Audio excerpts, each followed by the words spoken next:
Hello, I am Ed Runkle, pastor of Tapestry Church, and I hope you'll enjoy today's message. We welcome you. I'm so glad you're here. Welcome to Tapestry Church, everybody. I'm so glad you're here. We continue in this series Promises, and this morning we're looking at this promise of deliverance. You guys look good, so good, in fact, that it makes me wonder, have you ever been in what felt to you like a desperate situation, the kind of situation where you just prayed and strategized and frantically searched for a means of escape or a means of redemption. It strikes me how much of my prayer life is spent praying to kind of escape certain situations, whether it's financially or relationally or in terms of my health. I spend a lot of time petitioning God to deliver me. And I think we've been kind of conditioned by the stories we encounter in books and in movies to believe that there's going to be a moment or some event that happens in our lives that will take away all of our problems and we'll live happily ever after, because that's what happens in most stories and movies. So what does it mean, for us? Have you ever had a moment like that? I mean, I'm getting to be up there in age, and I haven't really had one of those moments where, something happens that sort of took away all of my problems. So what does it mean that we have this promise of deliverance? I'm going to read a couple of texts for you.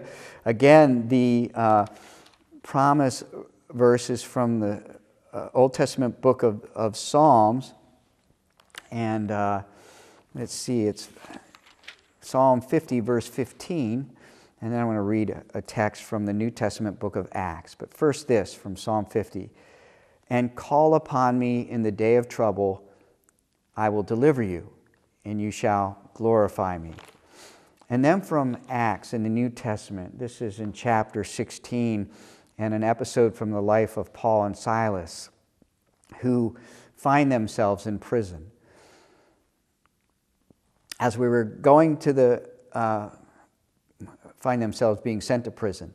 As we were going to the place of prayer, we were met by a slave girl who had a spirit of divination and brought her owners much gain by fortune-telling. She followed Paul and us, crying out, "These men are servants of the Most High God, who proclaim to you the way of salvation." And this she kept doing for many days. Paul, having become greatly annoyed, turned and said to the spirit, "I command you in the name of Jesus Christ to come out of her." And it came out of her that very hour. But when her owners saw that their hope of gain was gone, they seized Paul and Silas, dragged them into the marketplace before the rulers, and when they had brought them to the magistrates, they said, "These men are Jews, and they are disturbing our city.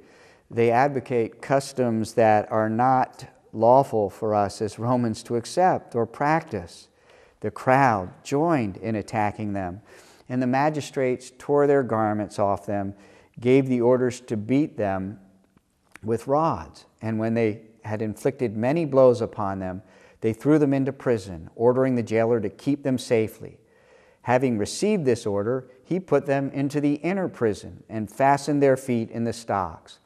About midnight, Paul and Silas were praying and singing hymns to God, and the prisoners were listening to them. And suddenly there was a great earthquake, so that the foundations of the prison were shaken, and immediately all the doors were opened, and everyone's bonds were unfastened.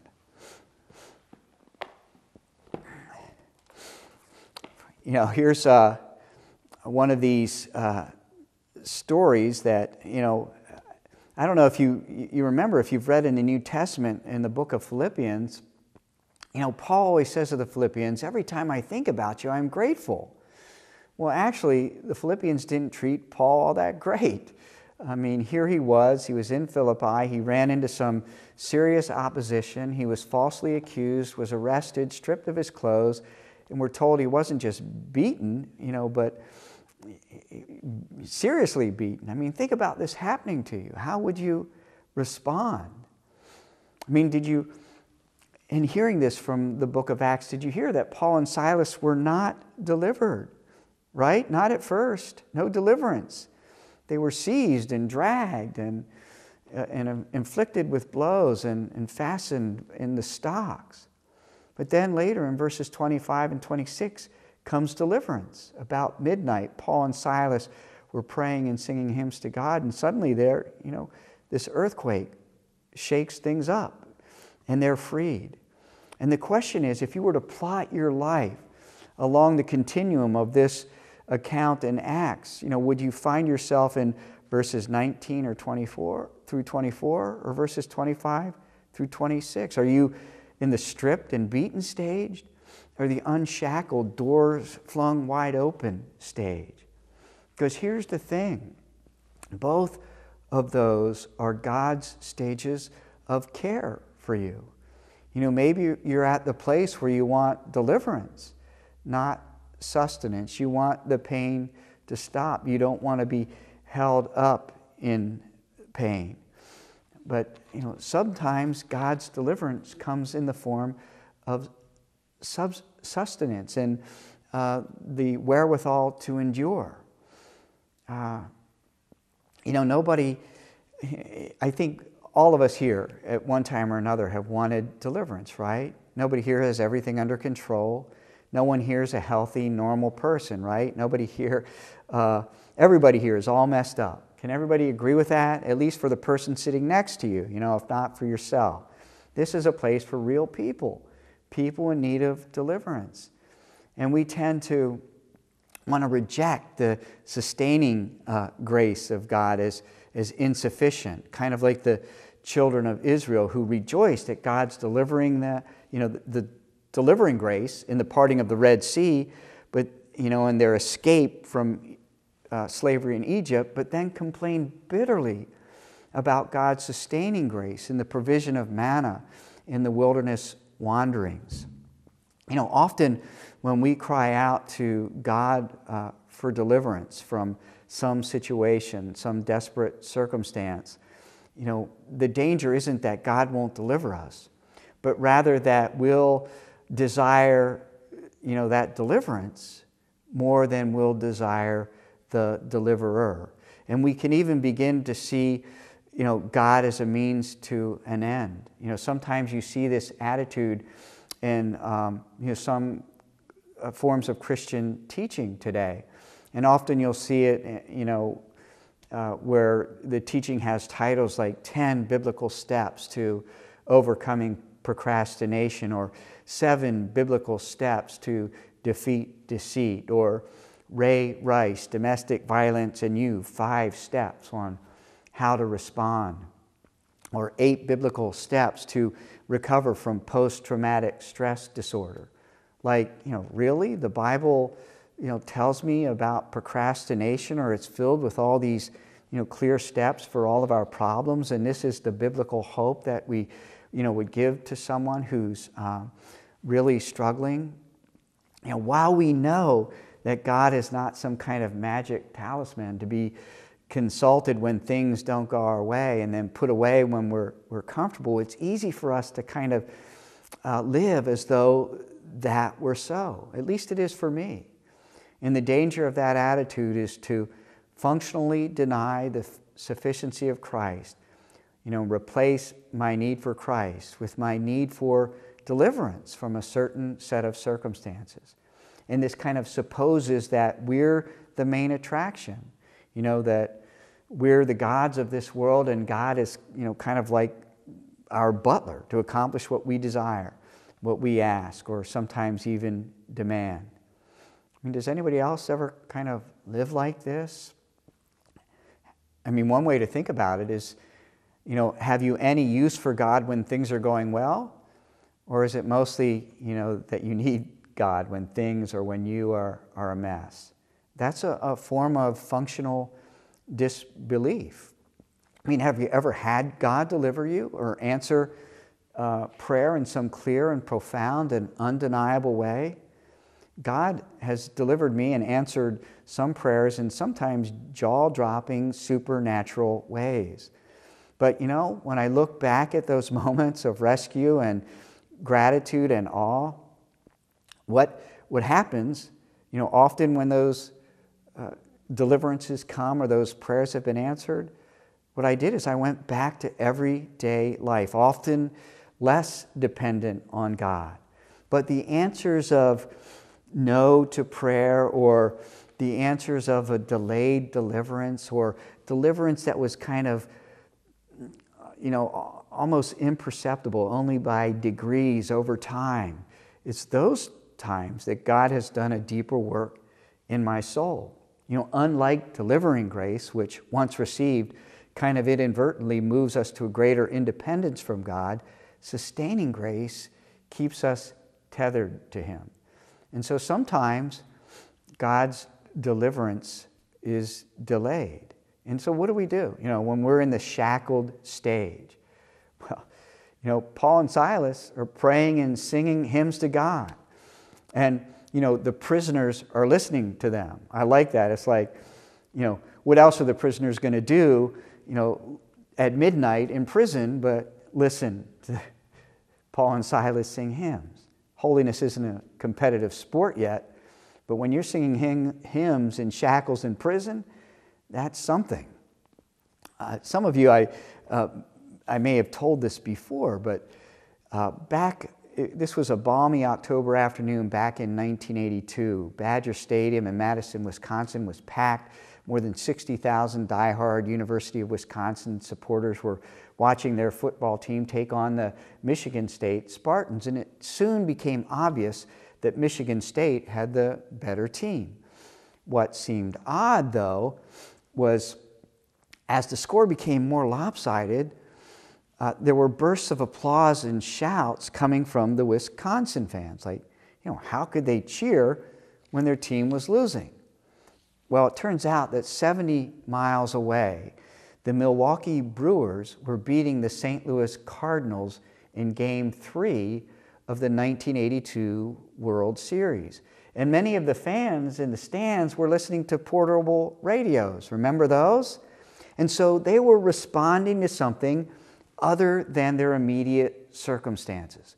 Well, that was Paul and Silas. They just had the living daylights beat out of them, found themselves imprisoned, surrounded by the kind of obstacles that would make the best of us turn in despair. Yet these guys saw things from a different perspective.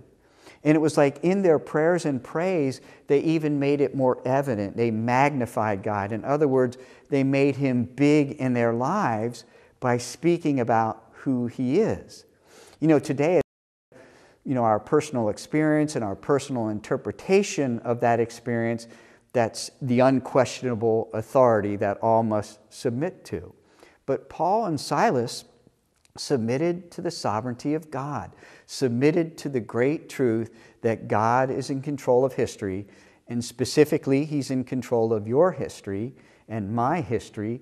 He's in control, even when things are going wrong, He is sovereign Lord.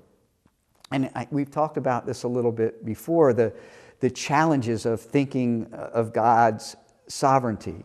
When we hear the cliches like God is in control or everything happens for a reason. And, we say or hear those and we believe that we're well-meaning, with those. But when someone is grieving, death or facing an untreatable illness, and the church makes the claim that God is controlling and even willing all this to take place, sometimes that makes a person feel, that worse, for one thing, and that God is, heartless for another. And I'm just going to go out on a limb and say I don't think, we're supposed to be making suffering people feel worse or making God feel heartless. That's not what we're about. So when we say that everything happens for a reason, we're implying that everything happens, that happens as the direct result of God's intentional will, and that God makes it happen. Everything, like human trafficking or rape or murder or genocide. And I'm pretty sure things happen every day that are outside of God's intentional will. And the last thing someone needs to hear when things are falling apart is that everything happens for a reason. But there's a difference between saying everything happens for a reason and saying everything is going to be used or is used for a purpose. And here's why all this matters. When we live with the assumption that everything happens for a reason, we tend to ask one question. Well, why? Why is it happening? And why is a fair and important question to ask. But why can't be the only question to ask, or we'll get stuck at why. At some point, we need to start asking, what now? And see, that's what Paul and Silas, rather than getting stuck at why, we in prison and were we beaten and locked up, they embraced the settled reality that this is our situation and we're not in control. They've come to terms with that. And in this difficult situation, what now? And for Paul and Silas, we're going to sing. Sing praise to God, pray to God. When we trust in God's sovereignty, it's like, think of it like this, like paddling downstream, letting kind of the force of the current guide us along, knowing that we can steer, but, we don't want to turn upstream.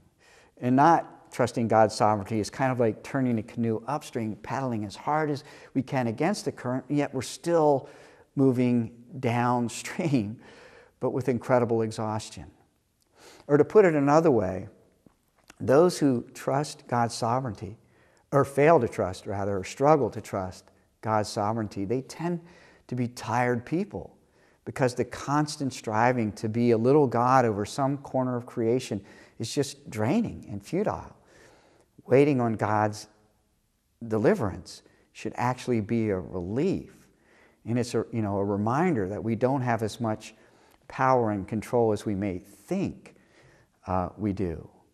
When we're required to wait for deliverance, we realize again that while we may have some God-given responsibilities in certain areas, that's vastly different from trying to live as though we have sovereignty over any area. Submitting to God's sovereignty is to acknowledge that we can't change anything and need to patiently wait for the one who knows the end from the beginning, the infinitely wise one, who knows the absolute perfect time to come to our rescue and to supply our need. In fact, the reality of waiting is that it's an expression of God's goodness, not evidence against it. He is wise and loving. His timing is always right. And His focus isn't so much on what we experience and enjoy, but on what will become. And He's committed to using every tool at His disposal to rescue us from ourselves and to shape us into the likeness of His Son. And so waiting just happens to be one of His primary tools for doing that. I remember when I was in divinity school, and I took a class in which I had to write a spiritual autobiography, highlighting the most influential moments in my life. And what I remember from that experience is that every single season of significant life change to that point coincided with some sort of painful, desperate situation in which deliverance was delayed. This is where we really begin to see how God redeems our suffering. Well, it may not have been God's intentional will for us to experience it. God's permissible, through God's permissible will, it happens.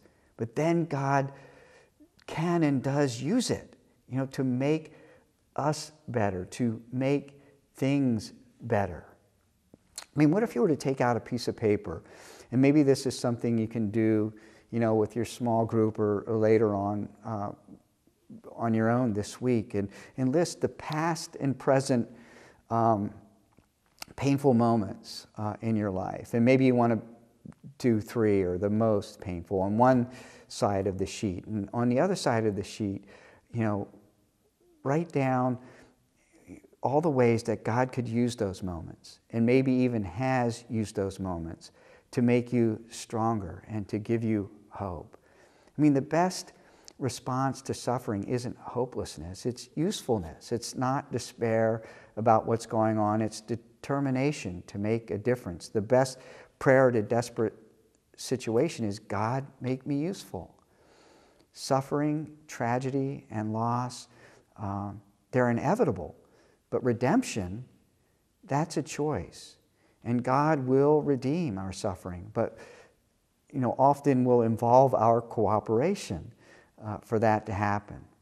Paul and Silas, even though they were unjustly thrown into prison, even though they were beaten and they should have run for their lives, when the chains were loosened and the doors were opened, they stayed.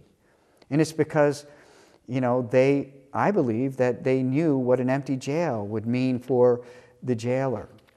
And so they, stayed for the jailer's sake. And, their staying not only kept this jailer from committing suicide, but resulted in his conversion and baptism and that of his family. The question isn't why, but what now? And also, a better question than why is who? And it's one of the questions that God loves to answer. Who will save me? Who will give me mercy? Who will rescue me? Who loves me unconditionally? Who knows my every thought? Who cares for my every need? Who, sustains me? Is a much better question to ask than why. We move from why to what now, and not when. If the deliverance is delayed, but who. I saw a story about a guy named Pierre Paul Thomas. He grew up in Montreal in the 1940s, and he was blind, and long before a cure was available. And so for most of his life, he could only imagine the world people often described to him.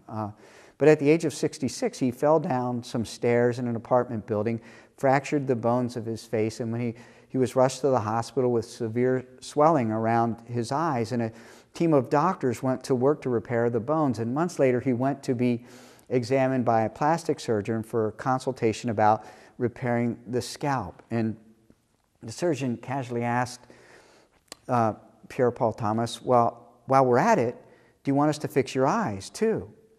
And Thomas didn't understand, nor did he know how to respond. But not long after that, Thomas had surgery and could truly see for the first time. Suddenly his world consisted of all the bright colors he had never fathomed before. As beautiful as this story is of a 66-year-old man, seeing for the first time, there's a sad reality to it as well.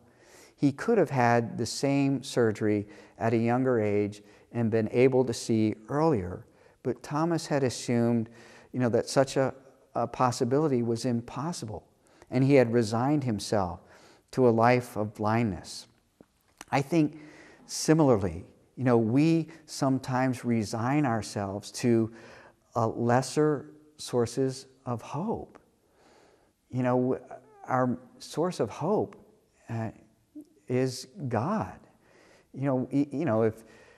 Because we in the book of James, we're called to ask for healing for people, and sometimes God heals that way. But even if someone is healed after years of chronic pain, or even if a terminal cancer patient, watches the tumor disappear, our hope needs to outweigh any healing in this life, because ultimately, we live in a place where disaster could strike, and the body is eventually going to fail. These realities are, why it's so important that we find hope in Jesus Christ Himself, rather than in any healing of the circumstances. We need to find hope in Christ. I was reading a story not long ago. This is a true story about a guy named Saeed Abedini. He's actually an American pastor, but he's imprisoned in Iran. And you may have seen this. It sometimes makes the news. Samaritan's Purse is a ministry that he is involved with. And they published an encouraging, beautiful letter that Saeed wrote to his daughter, Rebecca, on her 8th birthday. The 3rd birthday he is missed because of his imprisonment. And here's some of what he wrote. He writes, I know that you question why. Why you've prayed so many times for my return, and yet I'm not home. Now there's a big why. In your mind you're asking, why Jesus isn't answering your prayers and the prayers of all the people around the world praying for my release and for me to be home with you and our family. You should know the answer of why is who. And, that answer is Jesus. He has the plan to be glorified in our lives. And so I want you to know that the answer to all your prayers is that God is in control, and He knows better than us what He is doing in our lives and all around the world. See, when it comes to deliverance and it's delayed, we can't get stuck at why, but need to ask what now. And we can't get stuck at when, but need to ask who. And who is Christ? He knows better. He knows better. We hope you enjoyed today's message. Thank you so much for tuning in, and we welcome you to join us at Tapestry Church. We meet on Sundays at 10:30 a.m. at 22 Crady Avenue in Millersville, Pennsylvania. Thank you.